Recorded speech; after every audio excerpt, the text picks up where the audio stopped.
The Vivian Stanshall Interview Collection. Vivian, Kai Longfellow, and Silky Stanshall Chew the Fat. Written and narrated by Geoffrey Giuliano.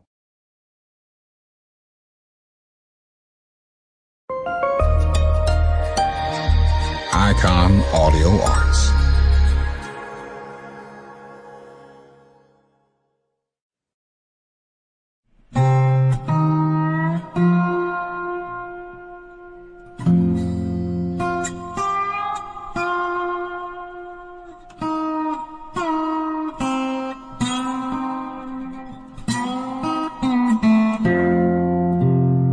Stanshall was born on March 21st, 1943 at the Radcliffe Maternity Home in Shillingford, Oxfordshire, and christened Victor Anthony. He lived with his mother, Eileen, née Wadeson, while his father, Victor Stanshall, 1909 to 1990, served in the RAF during World War II. His father changed his name to Victor in preference to his given name, Vivian. Stanshall described this early period as the happiest time of his childhood. When the war ended, his father returned, but the young Victor found him difficult and comparatively stern after having been alone with his mother. The family moved to the father's hometown of Walthamstow, Essex, where Stanshall's younger brother Mark was born in 1949. With 6 years between them, the brothers were never really close. Vivian studied at Walthamstow College of Art, where he met fellow students Ian Drury and Peter Greenway. About this time, the Stanshall family moved to the Essex coastal town of Leigh-on-Sea. He attended Southend High School for boys until 1959. As a young man, Victor Stanshall, known as Vic, earned money doing various odd jobs at the fun fair in nearby Southend-on-Sea. These included working as a bingo caller and spending the winter painting the fairground attractions. To set aside enough money to get through art school, his father having refused to fund this, Stanshall spent a year in the Merchant Navy. He said he was a very bad waiter, but became a great teller of tall tales. Stanshall then enrolled at the Central School of Art and Design in London.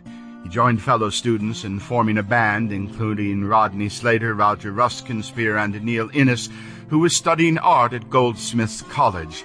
Innes said of their first meeting, "We first met in a big Irish pub in South London, the New Cross Arms. He was quite plump in those days, and he was wearing Billy Bunter check trousers, a Victorian frock coat, black coat-tails, and horrible little oval violet-tinted glasses. He had a euphonium under his arm and large rubber false ears, and I thought, well, this is an interesting character." About this time, Stanshall changed his first name to Vivian, the name his father had abandoned. This was not made his legal name until 1977.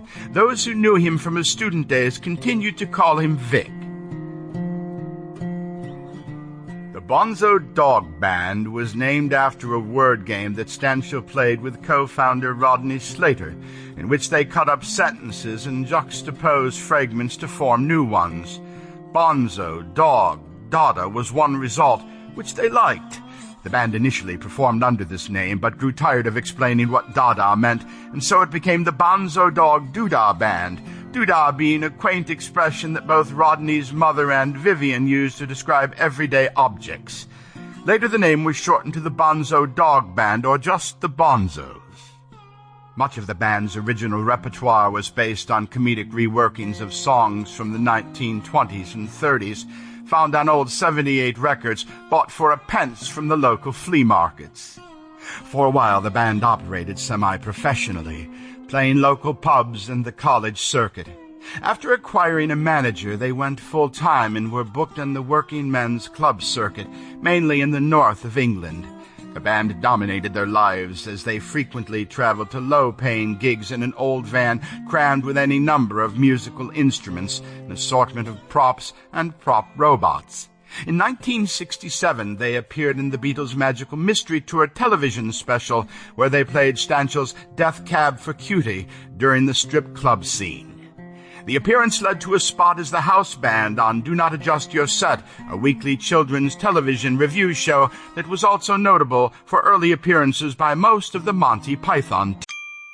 Sample complete. Ready to continue?